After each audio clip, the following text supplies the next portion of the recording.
Bonjour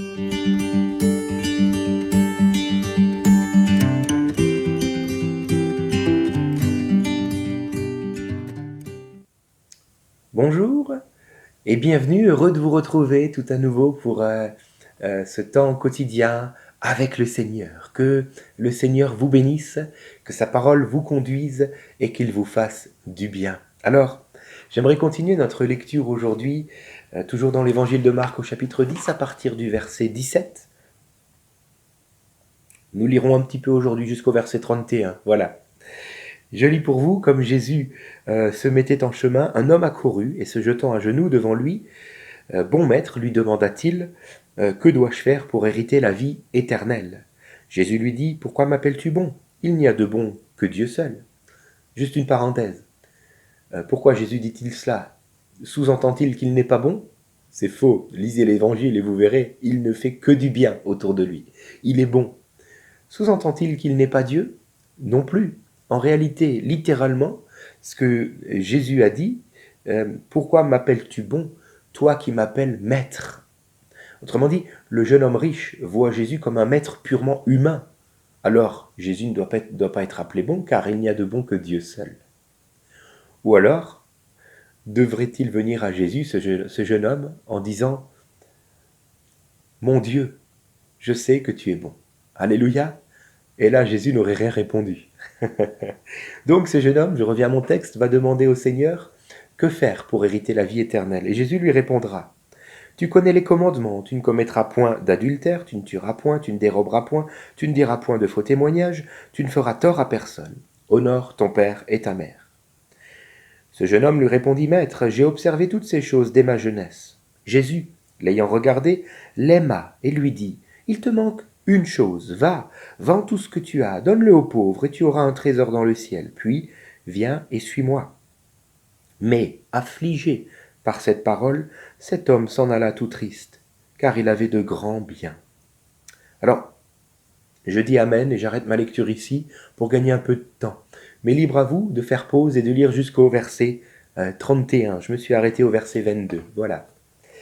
Alors, comprenons ce qui se passe. Nous avons là un jeune homme dont Jésus dira, tu connais les commandements, et le jeune homme répondra, oui, je les connais, je les honore, je les respecte depuis ma jeunesse. Alors, juste pour faire écho à la pensée, à la méditation d'hier, voyez-vous, chers parents, combien il est indispensable d'enseigner nos enfants afin qu'ils soient bercés dans la doctrine chrétienne, dans l'écriture.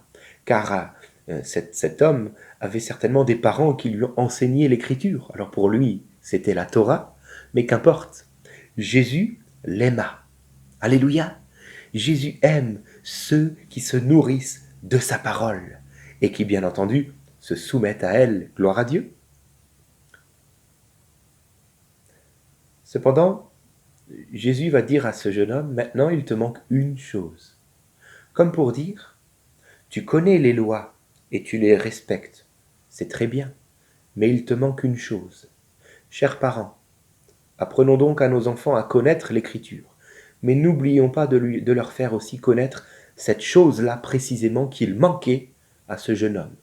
Et j'aimerais vous en parler aujourd'hui. Ce jeune homme connaissait les lois et les respectait. Alléluia. Mais il ne connaissait pas quel était réellement l'état de son cœur. L'état de son cœur. J'aimerais vous donner une illustration pour parler de cela. Nous sommes au XIVe siècle, voilà. Et nous sommes avec un duc, le duc Rainald III. Voilà. Il est surnommé Crassus, du latin gras. Pourquoi? Parce qu'il est obèse. Bon.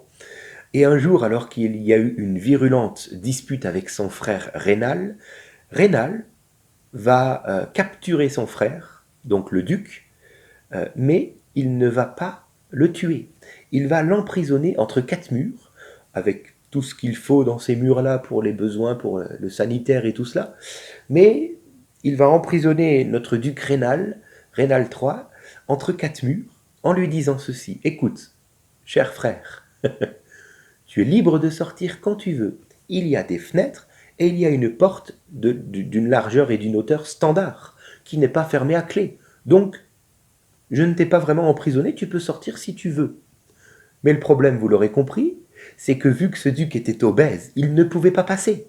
Donc il était quand même enfermé et comme obligé de faire un régime pour pouvoir sortir. Mais son frère, je ne sais pas pour quelle raison, il y a eu certainement une grande dispute, mais qu'importe maintenant. Son frère va lui faire livrer tous les jours plusieurs repas succulents. Alors comprenons quelque chose. Le frère qui emprisonne Rénal, entre quatre murs, c'est la loi. C'est la loi. La Bible dit que la loi nous a été donnée au travers de Moïse afin de nous mettre un cadre pour que nos péchés ne nous fassent pas faire des choses extrêmement mauvaises. C'est comme un cadre afin de demeurer dans une certaine morale correcte, on va dire. Mais la loi ne nous sauve pas. Donc ce frère représente un peu la loi qui vient mettre un cadre à ce duc pour lui dire « mais il faut que tu changes là. Si tu veux, voilà, je t'aide, je te mets un cadre, maintenant tu es obligé de changer. Ah, sinon tu vas mourir. » C'est la voie de la loi tout cela. Mais le problème c'est qu'il y a une autre loi qui existe et cette loi est inscrite en nous. C'est la loi du péché. Et pour ce duc, c'était une loi d'appétit vorace, j'ose dire de gloutonnerie. Il ne pouvait s'empêcher de manger. Et alors même qu'il savait quoi faire pour être libre, il n'y parvenait pas. 11 ans plus tard, il décédera dans sa cellule ouverte, parce qu'il n'aura eu de cesse que de manger tous les jours ces mets succulents que son frère lui proposait. Car en lui, il avait une loi qui l'obligeait à manger, à se livrer à ce péché, même s'il savait ce qui était bon, et même si certainement il désirait pouvoir sortir. Il a certainement essayé de faire ce qu'il fallait pour y arriver, mais il n'a pas pu. Car la loi est bonne, mais la loi ne peut pas nous sauver. Oui, comme ce jeune homme riche, nous pouvons même honorer toutes les lois, sans pour autant avoir la vie, et devoir venir vers Jésus en disant « mais que dois-je faire pour avoir la vie ?» Car la loi ne nous donnera jamais la vie. Alors, comment faire? Comment faire finalement pour s'en sortir?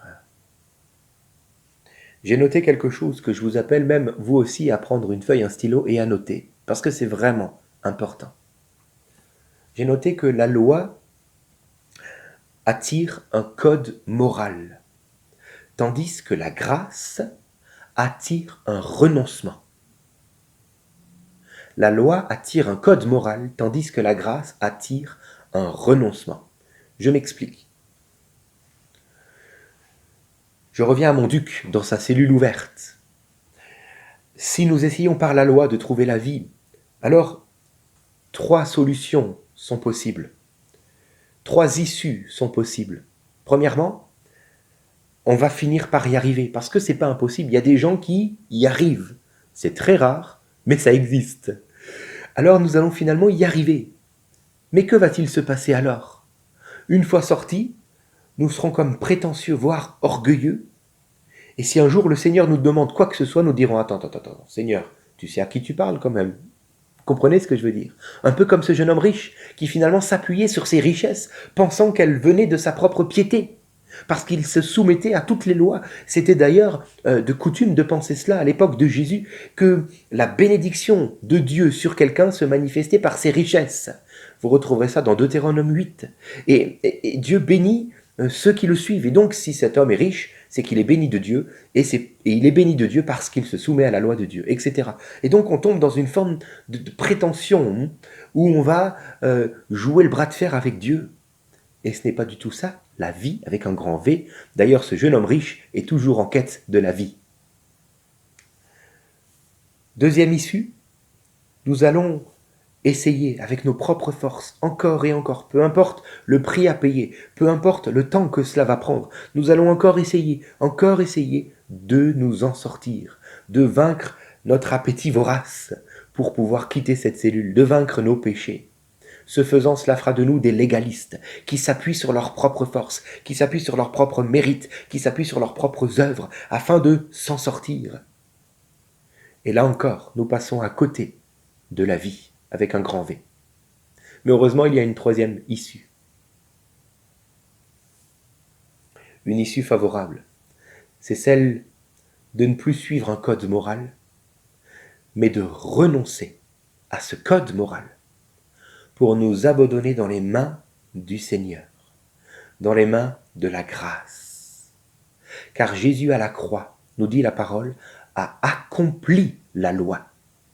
Il l'a accompli pour vous, pour moi, en sorte que je ne sois plus obligé de l'accomplir pour être sauvé.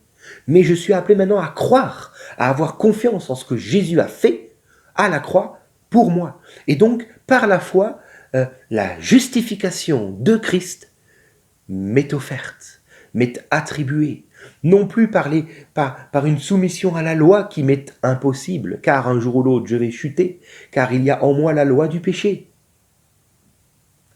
Mais parce que je crois en Jésus, je suis justifié. Et la Bible dit qu'à la croix, Jésus a renversé le mur qui nous séparait, tous ces murs qui nous emprisonnent et nous empêchent d'être libres, de goûter à la vie avec un grand V, ont été renversés par Jésus à la croix. Il nous faut donc placer notre foi en Christ, et non plus dans nos œuvres pour essayer de nous en sortir, parce qu'un jour un homme a déjà accompli cela, il a accompli toute la loi, c'est Jésus.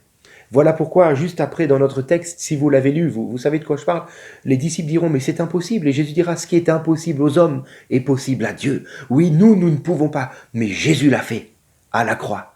Alléluia. Nous sommes donc plus appelés à lutter avec un code moral, mais à nous abandonner à la grâce. Alors attention tout de même, je souligne, ne confondons pas justification et sanctification. La justification est grâce. Nous sommes lavés de nos péchés, justifiés, libérés de notre prison, déjà pourtant ouverte, mais dont nous étions enfermés à cause de nos péchés, qui étaient dans nos cœurs. Mais ensuite, une fois que nous sommes libres et que nous avons goûté à la vie avec un grand V, nous sommes appelés à marcher dans la grâce, et ce faisant, chaque jour, à laisser le Seigneur nous transformer dans la sanctification, afin que Christ vive pleinement en nous, toujours davantage, jour après jour. Mais cela ne relève plus du tout du code moral, mais d'un attachement à la vie. Alléluia, d'un attachement à la vie. Alors, combien je nous encourage aujourd'hui à ne pas tenter d'essayer de trouver la vie par un code moral, comme ce jeune homme riche, nous allons repartir bien tristes. Voilà pourquoi Jésus va pousser sa demande jusqu'à l'extrême en disant, mais vends tout et donne l'argent aux pauvres. Viens et suis-moi en étant complètement nu. Tu n'as plus rien, parce que tu ne dois pas t'appuyer sur tes réussites. Un jour ou l'autre, tu vas retomber. Mais appuie-toi sur l'œuvre de Jésus, accomplie à la croix, qui suffit pour te sauver. Seigneur, merci pour ta grâce. Permets-nous aujourd'hui de réaliser ce qui est dans nos cœurs et de l'inculquer aussi à nos enfants, afin que nous puissions gagner des années, à ne pas perdre ce temps pour essayer de nous en sortir par nous-mêmes. Seigneur, tu as accompli à la croix ce que je ne pouvais pas. Et aujourd'hui, la loi ne peut plus me condamner car il n'y a plus de condamnation pour ceux qui sont en Jésus-Christ. Donne-moi simplement maintenant de marcher en nouveauté de vie à ta suite, acceptant par la foi, dans une pleine confiance, que toi, tu as accompli la loi à ma place à la croix. Aujourd'hui donc, libéré de la loi écrite, je veux suivre la vie de l'Esprit en moi qui me conduira à ta suite, Jésus, dans la sanctification, afin que je fasse non plus ce que je veux, mais ce que tu veux. Mais en ce qui concerne ma liberté et la vie avec un grand V, je la trouve en toi, Jésus, et non pas dans mes mérites. Merci, Seigneur. Amen. Que Dieu vous bénisse, et à demain.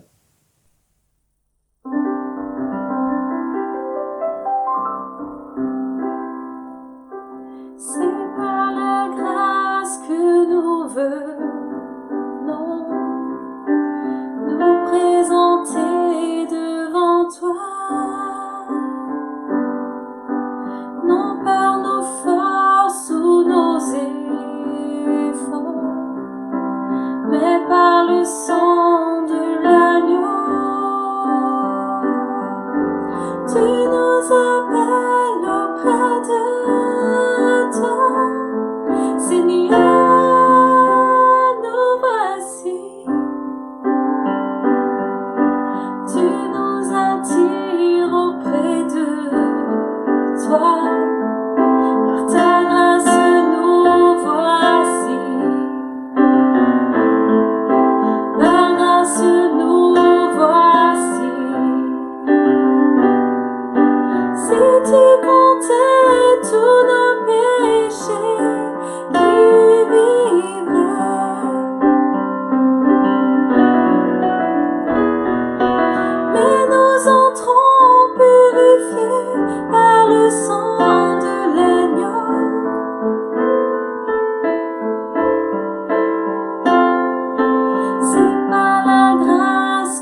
Thank